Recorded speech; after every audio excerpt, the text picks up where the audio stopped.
মুভির শুরুতেই একটি বর্ণনা ভেসে আসে, যেখানে বলা হয় 19 শতকের সময় আমেরিকায় প্রায় 19,000 ব্যাংক ডাকাতির ঘটনা ঘটেছিল। সেই সময় আইনশৃঙ্খলা রক্ষাকারী সংস্থা, বিশেষ করে এফবিআই, খুব সক্রিয় ছিল এবং বেশিরভাগ অপরাধীকে শেষ পর্যন্ত আটকাতে পেরেছিল। এতে পরিষ্কার বোঝা যায় সেই যুগের ডাকাতরা তাদের পরিকল্পনা যথেষ্ট নিখুঁতভাবে বাস্তবায়ন করতে পারত না, আর সেই কারণেই তারা ধরা পড়ে যেত। এরপরে লোকটি একটি দারুণ টিপস দেয়। সে বলে, যদি তুমি কোনো চুরি বা ডাকাতি করতে যাও এবং ধরা পড়তে না চাও, তবে তোমাকে এমন জায়গায় হানা দিতে হবে যেখানকার চুরি নিয়ে ব্যাংক বা পুলিশ কেউ কোনো তদন্তই করবে না। উল্টো তারা নিজেরাই সেই চুরির ঘটনাটা ধামাচাপা দেওয়ার চেষ্টা করবে। এই কথাগুলো খুব ভালোমতো মাথায় রাখবেন, কারণ একদম শেষে গিয়ে বুঝতে পারবেন যে লোকটি এখানে এই কথাগুলো কেন বলেছিল। আসলে তারা কয়েকজন মিলে এমন একটা জায়গায় গোল্ড চুরি করতে যায় যেখানে চুরি করতে যাওয়াটা রীতিমতো অবিশ্বাস্য। কিন্তু এই বিশ্ববিখ্যাত চোরদের থামায় কে? তবে তারা যেই সোনা চুরি করেছিল সেগুলো ছিল আরও খতরনাক, কারণ এই স্বর্ণগুলো কোনো সাধারণ স্বর্ণ ছিল না। এগুলো ছিল পৃথিবীর সেরা মাফিয়াদের সোনা। তো এতক্ষণ যেই লোকটি এই কথাগুলো বলছিল, এবার আমরা তাকে দেখতে পাই। লোকটির নাম রিঙ্কু। রিঙ্কু একজন হাই প্রোফাইল প্রফেশনাল চোর। তাকে একটি ব্যাংকে দেখা যায়, যেখানে তার নিজেরও একটি লকার রয়েছে। ব্যাংকের কর্মচারী তার লকারটা খুলে দিয়ে চলে যাওয়ার পর রিঙ্কু নিজের লকার থেকে 2টা বিশেষ চাবি বের করে। সেই চাবিগুলো ব্যবহার করে ব্যাংকের এমন কিছু লকার খুলে ফেলে যেগুলোতে স্তূপ করা টাকা আর সোনাদানা ছিল। সে খুব দ্রুত ওই টাকাগুলো নিয়ে নিজের লকারে সরিয়ে ফেলে এবং সব লকার আগের মতো লক করে সেখান থেকে বেরিয়ে যায়। ব্যাংক থেকে বেরোনোর সময় সিকিউরিটি অফিসাররা তাকে বেশ সম্মান দেখায়, কারণ রিঙ্কুর পোশাক আশাক আর চলনবলন দেখে তাকে কোনোভাবেই সন্দেহের উপায় ছিল না। এমনকি চেকিংয়ের সময় তার কাছে তেমন কিছুই পাওয়া যায় না, কারণ সে তো সব টাকা নিজের লকারে রেখে এসেছে। পরবর্তীতে ওই লকারগুলোর মালিক আসলে যখন চেক করতে আসে, তারা দেখে যে তাদের সব সম্পদ গায়েব। কিন্তু সিসিটিভি ফুটেজে রিঙ্কুকে দেখলেও তারা পুলিশের কাছে অভিযোগ করতে পারবে না, কারণ ওই লকারগুলোতে তাদের সব অবৈধ কালো টাকা রাখা ছিল। পুলিশের কাছে যাওয়া মানে নিজেরাই ফেঁসে যাওয়া। আর রিঙ্কু কিন্তু শুরুতেই ঠিক এই কথাটাই বলেছিল। রিঙ্কু সেই টাকাগুলো এনে দরিদ্র মানুষের মধ্যে বিলিয়ে দেয়। সে মূলত ধনীদের অবৈধ টাকা চুরি করে গরিবদেরকে সাহায্য করত। এরপর গল্পের দৃশ্য বদলে যায় এবং আমাদের পরিচয় হয় উইক নামের একটি ছোট ছেলের সঙ্গে। উইক ছোটবেলা থেকেই বিশ্বাস করত যে আতশবাজি পৃথিবীর সব অশুভ শক্তিকে দূরে রাখে। এই ভালো লাগা থেকে সে বোমা তৈরিতে এক্সপার্ট হয়ে যায় এবং তার এই দক্ষতা ব্যবহার করে সে বেশ কিছু অবৈধ কলকারখানা ধ্বংস করে দেয়। এরপর আমরা দেখতে পাই ভায়োলেট নামের আরও একজন তরুণীকে। তাকে ইউরোপের একটি গির্জায় দেখা যায়। ভায়োলেট কিছুদিন আগে এক নারী পাচারকারী চক্রের হাত থেকে অনেকগুলো মেয়েকে উদ্ধার করেছিল, আর তাই ওই মাফিয়া চক্র এখন তার উপরে প্রতিশোধ নিতে শুরু করেছে। কিন্তু ভায়োলেট কোনো সাধারণ মেয়ে নয়, সে একজন ক্যারাটে এক্সপার্ট। সে একাই ওই গুন্ডাদেরকে বেধড়ক পিটিয়ে সেখান থেকে বেরিয়ে আসে। এই চরিত্রগুলো খুব ভালোমতো মনে রাখবেন। এতক্ষণে আমরা যাদের সঙ্গে পরিচিত হলাম তারাই হলো এই মুভির আসল চরিত্র। তারা সবাই অপরাধী হলেও তাদের লক্ষ্য ছিল মহৎ। তারা শুধুমাত্র অসাধু লোকদের সঙ্গে ক্রাইম করত আর সাধারণ মানুষদেরকে উপকার করত। এই 3 জনের মধ্যে অনেক মিল থাকলেও তারা কেউ কাউকে চিনত না। কিন্তু একদিন এই 3 জনের কাছেই একটি করে রহস্যময় ফুলের তোড়া আসে। এই তোড়াগুলো পাঠিয়েছিল প্রিন্স নামের এক ব্যক্তি, যে তাদের সবাইকে কোনো একটা বিশেষ কাজের জন্য ডেকেছে। এভাবেই আলাদা আলাদা জগতের এই 3 জন অপরাধী এক হয়ে তৈরি করে একটা বিশেষ গ্রুপ, যার নাম দেওয়া হয় দ্য মিসফিটস। এরপর গল্পের দৃশ্য বদলে যায় এবং আমাদেরকে নিয়ে যাওয়া হয় আমেরিকার হাই সিকিউরিটি প্রাইভেট কারাগারে। সেখান থেকে রিচার্ড নামের এক দুর্ধর্ষ কয়েদি পালিয়েছে। রিচার্ড কিন্তু সেই কয়েদি নয়, এর আগেও তার 4টা জেল থেকে পালানোর রেকর্ড আছে। এই খবর পাওয়ার পর কারাগারের মালিক সোলস নিজেই তদন্ত করতে জেলের ভেতরে আসে। সিসিটিভি ফুটেজ চেক করতে গিয়ে তিনি একটা অদ্ভুত জিনিস দেখতে পান। কেউ একজন বাইরে থেকে নকল চাবি বানিয়ে ড্রোনের মাধ্যমে জেলের ভেতরে রিচার্ডের কাছে পাঠিয়েছিল। সোলস তখন রিচার্ডের সঙ্গে একই সেলে থাকা অন্য কয়েদিকে জিজ্ঞাসাবাদ করতে শুরু করে। শুরুতে ওই কয়েদি কিছু না বলতে চাইলেও সোলস দমে যাওয়ার পাত্র ছিল না। সে রুমের লাইট বন্ধ করে দিয়ে কয়েদিকে অমানসিক টর্চার করতে শুরু করে। শেষ পর্যন্ত যন্ত্রণায় টিকতে না পেরে কয়েদি রিচার্ডের পালানোর আসল ঠিকানা বলে দেয়। এদিকে দেখা যায় রিচার্ড একটি বারে আয়েশ করে ড্রিঙ্কস করছে। আসলে সে ওই কয়েদির থেকে জানতে পেরেছিল যে আরব দেশের এক রাজপুত্র বছরে একবার আমেরিকাতে ঘুরতে আসে এবং এই নির্দিষ্ট বারটিতে ড্রিঙ্কস করতে পছন্দ করে। রিচার্ড মূলত ওই রাজপুত্রের জন্যই অপেক্ষা করছিল। কিছুক্ষণের মধ্যেই প্রিন্স সেখানে পৌঁছে যায়। তার রাজকীয় পোশাক আর চলনবলন দেখে রিচার্ড তাকে চিনে ফেলে। কথা বলার ছলে রিচার্ড প্রিন্সের হাতের দামি স্বর্ণের ঘড়ির প্রশংসা করে আর তার সঙ্গে আলাপ জমায়। কিন্তু রিচার্ডের মাথায় তখন অন্য বুদ্ধি ঘুরছিল। কথার এক পর্যায়ে সে ইচ্ছা করেই প্রিন্সের গায়ে ড্রিঙ্কস ফেলে দেয়।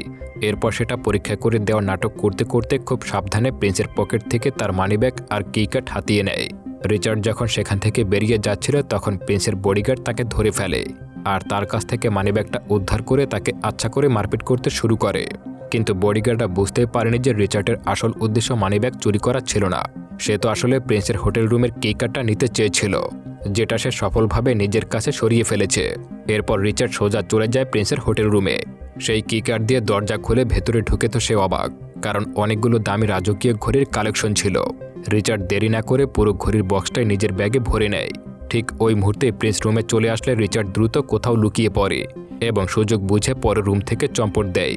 কিন্তু রিচার্ডের এই পালানোর আনন্দ হয়তো খুব বেশি সময় টিকবে না, কারণ ততক্ষণে সোলস তার খুব কাছাকাছি পৌঁছে গেছে। এদিকে সোলস আর পুলিশের লোকেরা রিচার্ডকে ধরতে ঠিক সেই সময় পৌঁছে যায়। এক পর্যায়ে তারা রিচার্ডকে দেখতে পেলেও অনেকটা দূরে থাকার কারণে পাকড়াও করতে পারে না। রিচার্ড যখন কোনো মতে হোটেল থেকে বেরিয়ে আসে সে দেখতে পায় তার জন্য একটা গাড়ি অপেক্ষা করছে। সে তাড়াতাড়ি করে গাড়িতে উঠে পড়ে, কিন্তু ড্রাইভিং সিটে বসে থাকা লোকটিকে দেখে তার চোখ কপালে উঠে যায়। এই লোকটা আর কেউ নয়, সেই প্রিন্স যার দামি ঘড়িগুলো রিচার্ড কিছুক্ষণ আগেই চুরি করেছে। আসলে সত্য হলো প্রিন্স কোনো রাজপুত্র নয়, বরং সে মধ্যপ্রাচ্যের একজন ছোটখাটো মাফিয়া। প্রিন্সে চেয়েছিল রিচার্ড যেন তার কাছে চুরি করতে আসে, কারণ সে রিচার্ডকে দিয়ে একটি বিশেষ কাজ করিয়ে নিতে চায়। এমনকি গল্পের শুরুতে এই প্রিন্সই তাদের তিনজনের কাছে ফুলের তোড়া পাঠিয়েছিল। প্রিন্স রিচার্ডকে নিয়ে ওখান থেকে দ্রুত পালাতে শুরু করে। পেছনে পুলিশের গাড়ি ধাওয়া করলেও প্রিন্স গাড়ি চালানোয় এতটাই দক্ষ ছিল যে পুলিশ তাকে কোনোভাবেই ওভারটেক করতে পারছিল না। গাড়ির ভেতরে প্রিন্স রিচার্ডকে সবটা খুলে বলে।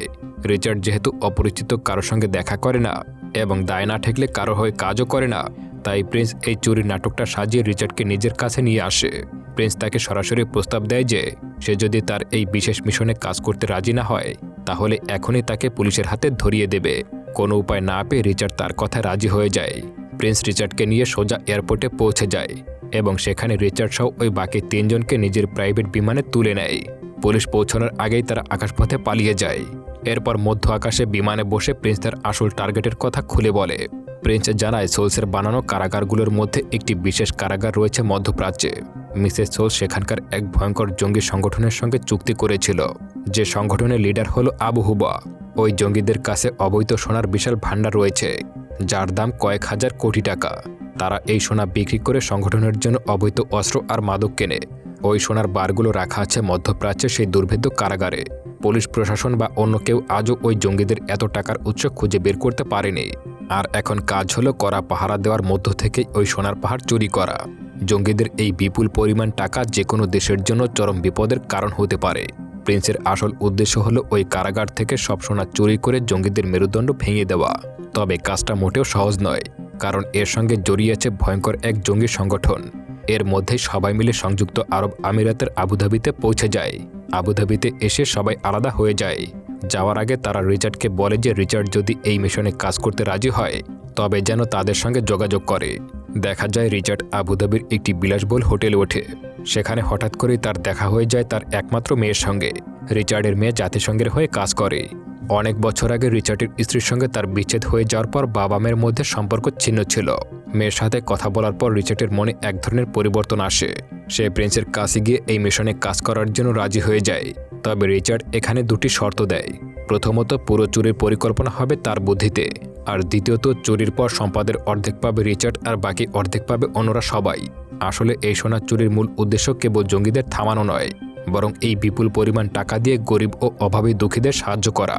রিচার্ডের মেয়ে এই চুরির পরিকল্পনায় পরোক্ষভাবে যুক্ত হয়ে যায়। যেহেতু সে জাতিসংঘের হয়ে কাজ করে, সে জানে সারা বিশ্বে কত মানুষ কষ্টে আছে। এই সোনা বিক্রি করে পাওয়া টাকা দিয়ে শরণার্থীদের সাহায্য করা যাবে। এরপর শুরু হয় আসল পরিকল্পনার কাজ।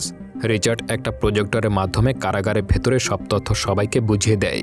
কারাগারের কোন রুমে কোথায় কতজন গার্ড পাহারা থাকে সবকিছু তাদেরকে নিখুঁতভাবে ব্যাখ্যা করে। কারাগারটি অত্যাধুনিক হওয়ায় কয়েদিদের খাবার, কাপড়, চিকিৎসার সব ব্যবস্থা কারাগারের ভেতরেই থাকে। তবে রিচার্ড একটা জিনিস খেয়াল করে যে কারাগারের ভেতরে নিয়মিত কিছু মালবাহী গাড়ি আসা যাওয়া করে। সে এই গাড়িগুলোকেই ভেতরে ঢোকার উপায় হিসেবে ব্যবহার করার কথা ভাবে। পরিকল্পনা অনুযায়ী রিচার্ডের দল উটের পিঠে চড়ে প্রায় 30 মাইল মরুভূমি পাড়ি দিয়ে কারাগারের লোকেশনে পৌঁছে যায়। তারা সেখানে গিয়ে আলাদা আলাদা হোটেলে ওঠে যাতে কেউ তাদেরকে সন্দেহ করতে না পারে। পরদিন সকালে সবাই একসাথে হলে রিচার্ড বলে তাদের প্রথম কাজ হলো মিসেস সোলস এবং তাদের লোকদের উপরে কড়া নজর রাখা। সোলস যখন কারাগার থেকে দূরে থাকবে তখনই তারা চুরির কাজটা করবে। এরই মধ্যে খবর আসে সোলস একটি রেস্টুরেন্টে খেতে যাচ্ছে। রিচার্ড আর তার টিম ছদ্মবেশে ওই রেস্টুরেন্টে পৌঁছায়। সেখানে সোলস ইরফান নামের এক ব্যক্তির সঙ্গে মিটিং করছিল, যে আসলে ওই জঙ্গি সংগঠনের হয়ে কাজ করছিল। ইরফান মূলত কিছু সোনার বার বিক্রি করে সেগুলোকে টাকায় কনভার্ট করে একটি ব্রিফকেসে করে নিয়ে যাচ্ছিল। ঠিক তখনই রিচার্ড তার কাছে চলে আসে। সে ছদ্মবেশে ইরফানের কাছে গিয়ে ইচ্ছে করে ধাক্কা খায় এবং চোখের পলকেই ব্রিফকেস বদলে ফেলে। ইরফান যখন সেই ব্রিফকেস নিয়ে তার বস আবু হাবার কাছে পৌঁছায়, তখন ব্রিফকেস খুলে সবাই অবাক হয়ে যায়, কারণ টাকার বদলে ঠাসা ছিল কেবল পুরনো বই। এই দেখে আবু হাবা চরম রেগে যায় এবং তার মনে সন্দেহ তৈরি হয় যে ইরফানই হয়তো টাকাগুলো চুরি করে তাকে ফাঁকি দিতে চাইছে। রাগের মাথায় আবু হাবা তার নিজের লোক ইরফানকেই মেরে ফেলে। আর এভাবে রিচার্ড খুব বুদ্ধিমত্তার সাথে জঙ্গিদের নিজের মধ্যেই একটা গোলমাল পাকিয়ে দেয়। ইরফান মারা যাওয়ার পর আবু হাবা বুঝতে পারে যে এর পেছনে কোনো তৃতীয় পক্ষ কাজ করেছে। তাদের সব সোনা এখন বিপদে আছে ভেবে সিদ্ধান্ত নেয় যে দ্রুতই এই সোনাগুলো অন্য কোথাও সরিয়ে ফেলবে। রিচার্ড এবং তার টিম আবু হাবার ফোন হ্যাক করে এইসব খবর আগে থেকেই জেনে যায়। রিচার্ড বুঝতে পারে তাদের হাতে সময় খুবই কম, মাত্র 3 দিনের মধ্যেই এই অসাধ্য সাধন করতে হবে। পরদিন সকালে পরিকল্পনা অনুযায়ী কাজ শুরু হয়ে যায়। প্রথমে রিঙ্কু তার পোশাক বদলে একজন হেলথ ইন্সপেক্টর সেজে কারাগারে যায়। সে সেখানে গিয়ে অভিনয় করে যে তাকে স্বাস্থ্য মন্ত্রণালয় থেকে পাঠানো হয়েছে কারাগারের খাবারের মান পরীক্ষা করতে। পরিদর্শনের ফাঁকে সে কৌশলে জেনে নেয় কারাগারের সব টিভি, ফ্রিজ এবং লন্ড্রি মেশিন কোন কোম্পানি থেকে কেনা হয়। কারাগারের পরিচালক জানায় যে তারা প্যাসিফিক কোম্পানির সার্ভিস ব্যবহার করে। আসলে রিঙ্কুর পোশাকে একটা গোপন ক্যামেরা ছিল, যার মাধ্যমে রিচার্ড বাইরে বসে সবকিছু দেখতে ও শুনতে পাচ্ছিল। রিঙ্কু তখন পরিচালককে বুদ্ধি দেয় যে কারাগারের পুরনো লন্ড্রি মেশিনগুলো বদলে ফেলা দরকার। পরিচালক রাজি হয়ে কোম্পানির নম্বরে ফোন করে, কিন্তু সেই ফোনটা আসলে রিচার্ডের কাছে যায়, কারণ রিচার্ড আগে থেকেই ওই কোম্পানির সার্ভার হ্যাক করে রেখেছিল। রিচার্ড নিজেকে কোম্পানির ম্যানেজার পরিচয় দিয়ে সে বলে যে তারা উন্নত মানের নতুন কিছু মেশিন কারাগারে পাঠিয়ে দিচ্ছে। এরপর দেখা যায় কোম্পানির আসল ডেলিভারি ম্যান যখন আসছিল, রিচার্ডের টিম মাঝ রাস্তায় সেই গাড়িটিকে আটকে দেয়। তারা আসলে কর্মীদের বেঁধে রেখে নিজেরা কোম্পানির পোশাক পরে নেয়। রিচার্ড এবং তার দলের একজন সদস্য কর্মীর ছদ্মবেশে লন্ড্রি মেশিনগুলো নিয়ে সোজা কারাগারের ভেতরে ঢুকে পড়ে। ভেতরে রিঙ্কু তার কথার জাদুতে পরিচালককে এমনভাবে ব্যস্ত রাখে যে কেউ খেয়ালই করে না যে ডেলিভারি ভ্যানের সঙ্গে কারা ভেতরে ঢুকেছে। তবে ভেতরে ঢোকার পর একটা অদ্ভুত ঘটনা ঘটে যায়। রিচার্ড মেশিনগুলো রাখার সময় হঠাৎ করেই একটা লাল রঙের মূর্তি দেখে থেমে যায়। সে কোনো কিছু না ভেবেই একটা লাঠি দিয়ে ওই মূর্তিটা ভেঙে ফেলে। তার এই অদ্ভুত আচরণ দেখে তার দলে থাকা সদস্যটি কিছুই বুঝতে পারে না, কিন্তু রিচার্ডের মাথায় নিশ্চয়ই কোনো বড় পরিকল্পনা ঘুরছিল, যা সে পরে প্রকাশ করবে। লন্ড্রি মেশিনের আড়ালে রিচার্ড চুরি সব যন্ত্রপাতি খুব সাবধানে কারাগারের ভেতরে নিয়ে আসে। ভেতরে ঢোকার পর রিচার্ড দ্রুত মেশিনগুলো থেকে যন্ত্রপাতি বের করে নির্দিষ্ট জায়গায় লুকিয়ে ফেলে। এরপর সে তার সঙ্গে ডেলিভারি কর্মীকে পোশাক ছেড়ে কয়েদির পোশাকে পরিয়ে নেয়। আসলে তারা কয়েদি সেজে জেলের ভেতরেই থাকবে যাতে চুরির কাজটা শেষ করতে পারে। আর এই কাজে তাদেরকে সাহায্য করার জন্য আগে থেকেই 2 জন লোক কয়েদি সেজে সেখানে ছিল, যারা মূলত প্রিন্সের পরিচিত। এরই মধ্যে এক বিপত্তি ঘটে যায়। কারাগারের পরিচালক হঠাৎ করে রিচার্ডের রুমে ঢুকে পড়ে। রিচার্ডকে দেখে সে কিছুটা সন্দেহ করে এবং তার উপরে নজরদারি বাড়ানোর কথা ভাবে, কিন্তু রিঙ্কু ঠিক ওই সময় তার কথার জাদুতে পরিচালককে আবারও ভুলিয়ে দেয়।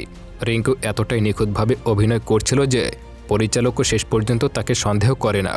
এই ফাঁকে রিঙ্কু কৌশলে পরিচালকের পকেট থেকে তার স্পেশাল কি কার্ড হাতিয়ে নেয়। রিঙ্কু সেই কার্ডটি নিয়ে রিচার্ডের কাছে পৌঁছে যায়। রিচার্ড তখন সেই কার্ডটি ব্যবহার করে সেই ভল্টরুমের দরজার সামনে গিয়ে দাঁড়ায়। সে দরজা খুলে দেখতে পায় তার ধারণা একদম ঠিক, ভেতরে প্রচুর পরিমাণে সোনার বার রাখা আছে। রিচার্ড পুরো রুমটা একবার ভালোমতো পর্যবেক্ষণ করে সেখান থেকে বেরিয়ে আসে। পরদিন সকালে রিচার্ডের অন্য দলের সদস্যরা জেলের রান্নাঘরে কাজ করতে যায়। তারা কৌশলে কয়েদিদের খাবারের মধ্যে এমন কিছু মিশিয়ে দেয় যাতে করে সবার পেট খারাপ হতে শুরু করে। কিছুক্ষণের মধ্যেই সব কয়েদি অসুস্থ হয়ে ছটফট করতে শুরু করে। জেলের ভেতরের হাসপাতালে এত মানুষের চিকিৎসা করা সম্ভব ছিল না, তাই অনেক কয়েদিকে বাইরের হাসপাতালে পাঠানোর সিদ্ধান্ত নেওয়া হয়।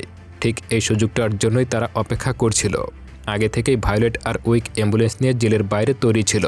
অন্যদিকে রিচার্ড এবার তার মূল অপারেশন শুরু করে। সে ড্রিল মেশিন দিয়ে ভল্টের দেয়ালে একটা ছোট্ট ফুটো করে এবং সেখান দিয়ে গ্যাস সিলিন্ডারের পাইপ ভেতরে ঢুকিয়ে দেয়। যখন ভল্টের ভেতরটা গ্যাসে ভরে যায়, তখন রিচার্ড একটা দেশলাইয়ের কাঠি ভেতরে ফেলে দেয়। এতে করে ভল্টের ভেতরে একটা বিকট বিস্ফোরণ ঘটে। ওই সময় জেলের বাইরে উইক তার রিমোট দিয়ে আরেকটা বড় বিস্ফোরণ ঘটায়। বাইরের বিস্ফোরণটির আওয়াজ এত বেশি ছিল যে ভেতরে ভল্ট ফাটার আওয়াজ কেউ টেরই পায়নি। রিচার্ড ভল্টের ভেতরে ঢোকার আগেই সিসিটিভি ক্যামেরায় একটা কারসাজি করে। সে আগে থেকেই ভল্টের একটা ছবি তুলে রেখেছিল। এবং ল্যাপটপের মাধ্যমে সিসিটিভি ফুটেজে সেই স্থিরচিত্র বা স্টিল পিকচারটি সেট করে দেয়। ফলে কন্ট্রোল রুমে বসে থাকা গার্ডরা স্ক্রিনে সব কিছু ঠিকঠাক দেখছিল। কিন্তু যখন সোলস সন্দেহ করে ক্যামেরা জুম করতে বলে, তখন দেখা যায় স্ক্রিন কাজ করছে না। সে বুঝতে পারে যে কিছু একটা গোলমাল হয়েছে এবং দ্রুত সিকিউরিটি ফোর্স নিয়ে ভল্টের দিকে দৌড় শুরু করে। কিন্তু ততক্ষণে অনেক দেরি হয়ে গেছে। রিচার্ডরা সব সোনা নিয়ে সেখান থেকে হাওয়া হয়ে গেছে। ভল্টের ভেতরে কিছু নেই দেখে সোলসের মাথা একদম খারাপ হয়ে যায়। সে সাথে সাথে জেলের সব দরজা লক করে দেওয়ার পরামর্শ দেয়, যাতে করে কেউ এখান থেকে বের না হতে পারে। কিন্তু রিচার্ড এই জেলের খুঁটিনাটি আগে থেকেই জানত, তাই সে এমনভাবে পরিকল্পনা করেছিল যাতে লকডাউন হওয়ার আগেই সে নিরাপদে পৌঁছে যায়। রিচার্ড এবং তার সঙ্গে দ্রুত নিজেদের পোশাক বদলে অসুস্থ কয়েদিদের ভিড়ের মধ্যে মিশে যায়। এরই মধ্যে আবহাওয়া লোকেরা ফোন করে সোলসকে জানায় যে রিচার্ডের মেয়ে এখন তাদের কবজায় রয়েছে। তারা নিশ্চিত ছিল যে মেয়েটানে রিচার্ড অবশ্যই তাদের কাছে ধরা দেবে। এদিকে সোলস পাগলের মতো সব অ্যাম্বুলেন্স চেক করতে শুরু করে, কিন্তু কোনোটাতেই সোনার বার বা রিচার্ডকে দেখতে পাচ্ছিল না। হঠাৎ করেই তিনি দেখতে পান একটি লাল রঙের গাড়ি দ্রুত জেল থেকে বেরিয়ে যাচ্ছে। সে পুরোপুরি নিশ্চিত হয়ে যায় যে সোনা ওই গাড়িতেই আছে। সোলস তার লোকবল নিয়ে ওই গাড়িটির পিছু ধাওয়া করে। রাস্তায় শুরু হয় এক শ্বাসরুদ্ধকর চেজ। সোলস গাড়ি নিয়ে প্রিন্সের গাড়ির খুব কাছে চলে আসে। ঠিক তখনই প্রিন্স উইককে একটা ইশারা করে। উইক আগে থেকে রাস্তায় বোমা সেট করে রেখেছিল। এক বিকট বিস্ফোরণের কারণে সোলসের অনেক লোক আহত হয়। সে কোনো মতে বেঁচে যায় এবং আরও তাড়া করতে শুরু করে। এক পর্যায়ে মরুভূমির মাঝে পুলিশ আর সোলসের বাহিনী প্রিন্সের গাড়িটিকে ঘিরে ফেলে। তারা সবাই গান পয়েন্টে প্রিন্স আর তার দলকে গাড়ি থেকে নামিয়ে আনে। সোলস বুক ভরা আশা নিয়ে তার গাড়ির ডিকি চেক করে, কিন্তু ডিকি খোলার পর তার পায়ের নিচ থেকে মাটি সরে যায়। গাড়িটা একদম খালি ছিল, সেখানে এক টুকরো সোনা নেই। প্রিন্স তখন রহস্যময় এক হাসি দেয়। আসলে সোনা চুরির আসল ঘটনা ছিল একদম অন্যরকমের। রিচার্ড ঢোকার সময় একটা লাল রঙের মূর্তি ভেঙে ফেলেছিল। রিচার্ড আসলে ভল্টের ভেতরেই সব সোনার বারগুলো গলিয়ে ওই মূর্তির ছাঁচে ঢেলে নতুন এক মূর্তি তৈরি করেছিল। তারপর সেটার উপরে রং করে একদম আগের মূর্তির মতোই বানিয়ে ফেলে। এরপর যখন কয়েদিদের অসুস্থ হওয়ার নাটক চলছিল, তখন রিচার্ড কুরিয়ার সার্ভিসের লোক সেজে সেই সোনার মূর্তিটিকে একটি বক্সে ভরে কাভার্ড ভ্যানে তুলে দেয়। জেল থেকে বের হওয়ার সময় পুলিশ তাদেরকে আটকালে রিচার্ড কিছু জাল কাগজপত্র দেখায় এবং বলে যে এই ভাঙা মূর্তিটাকে ঠিক করার জন্যই তারা বাইরে যাচ্ছে। পুলিশ তখন ব্যস্ত থাকায় গুরুত্ব না দিয়ে তাদেরকে ছেড়ে দেয়। এদিকে রিচার্ডের মেয়েকে যারা অপহরণ করেছিল তারা জানতে পারে যে সে নিজেও একজন ক্যারাটে এক্সপার্ট। সে একাই ওইসব গুন্ডাদেরকে পিটিয়ে আরামসে সেখান থেকে বেরিয়ে আসে। শেষে দেখা যায় রিচার্ড, প্রিন্স আর তাদের পুরো টিম সফলভাবে পালিয়ে যায়। পরের দিন খবরে শুধুমাত্র কয়েদিদের অসুস্থ হওয়ার কথাই বলা হয়, কিন্তু ওই বিপুল পরিমাণে সোনা চুরির কথা কোথাও উল্লেখ করা হয়নি। আর সেটা জানাজানি হলে সোলস আর জঙ্গিরা নিজেরাই ফেসে যেত। এভাবেই তারা এই অসাধ্য সাধন করতে সফল হয়। তবে সোলস বা আবহাওয়া কেউই এই চুরির ব্যাপারে পুলিশকে অভিযোগ করতে পারবে না, কারণ সেই সোনাগুলো ছিল পুরোপুরি অবৈধ। রিঙ্কু একদম শুরুতেই যা বলেছিল সেটাই সত্যি হলো। চুরি এমনভাবে করতে হবে যাতে রাষ্ট্র বা আইন কেউ সেটা নিয়ে তদন্ত করার সাহস না পায়। এদিকে প্রিন্স যখন মরুভূমির মাঝখানে সোলসের কাছে ধরা দিয়েছিল, তখন তার গাড়িতে থাকা সেই লাল মূর্তিটি সোলস রাগের মাথায় ভেঙে ফেলে। কিন্তু অবাক করা বিষয় হলো ওই মূর্তিটা ছিল সাধারণ মাটির তৈরি। রিচার্ডের টিম আসলে নকল একটি মাটির মূর্তি দিয়ে সবাইকে বোকা বানিয়েছিল। এটা দেখে সোলস আর তার বাহিনী পুরোপুরি হতাশ হয়ে যায়। তারা বুঝতে পারে যে রিচার্ড তাদের ধরাছোঁয়ার বাইরে চলে গেছে। ঠিক সেই মুহূর্তেই মরুভূমির কাছে একটি গ্যারেজের দরজা খুলে যায়। সেখানে রিচার্ড আর তার টিম সেই আসল সোনার মূর্তিগুলো নিয়ে দাঁড়িয়েছিল। প্রিন্স আসলে সবার সঙ্গে একটু মজা করেছিল এবং তাদের সময় নষ্ট করার জন্য ওই নকল মূর্তিটি নিয়ে পালিয়েছিল। গল্পের শেষে আমরা দেখতে পাই রিচার্ড এবং তার পুরো টিম একটি সমুদ্র সৈকতে ছুটি কাটাতে এসেছে। তারা এখন অনেক সম্পদের মালিক, কিন্তু তাদের লক্ষ্য ছিল আরও মহৎ। পরদিন খবর পাওয়া যায় যে কোনো এক অজ্ঞাত পরিচয় ব্যক্তি কয়েক হাজার কোটি টাকা সম্পদ দান করে দিয়েছে। এই বিশাল পরিমাণ টাকা খরচ করা হবে শুধুমাত্র সারা পৃথিবীর শরণার্থী শিবিরগুলোতে দুস্থ শিশুদের জন্য এবং দরিদ্র দেশগুলোর উন্নয়নের জন্য। এভাবেই একদল অসাধু মানুষের অবৈধ সম্পদ চুরি করে রিচার্ড এবং তার টিম সাধারণ মানুষের মুখে হাসি ফুটিয়ে তোলে। আর এরই সাথে সাথে আজকের মুভিটা এখানেই শেষ হয়ে যায়। তো বন্ধুরা, কেমন লাগলো গল্পটা অবশ্যই কমেন্ট করে জানাবেন। গল্পে তো বন্ধুদেরকে নিয়ে চুরির প্ল্যান করেছে। আপনি আপনার বন্ধুদেরকে নিয়ে কি প্ল্যান করতে চান অবশ্যই কমেন্ট বক্সে লিখে যাবেন। আমার তো ইচ্ছা আছে আমার বন্ধুদেরকে নিয়ে ঘুরতে যেতে, তবে কোথায় যাওয়া যায় সেটাও কমেন্ট করে জানিয়ে দিতে পারেন। এতক্ষণ সাথে থাকার জন্য অসংখ্য ধন্যবাদ।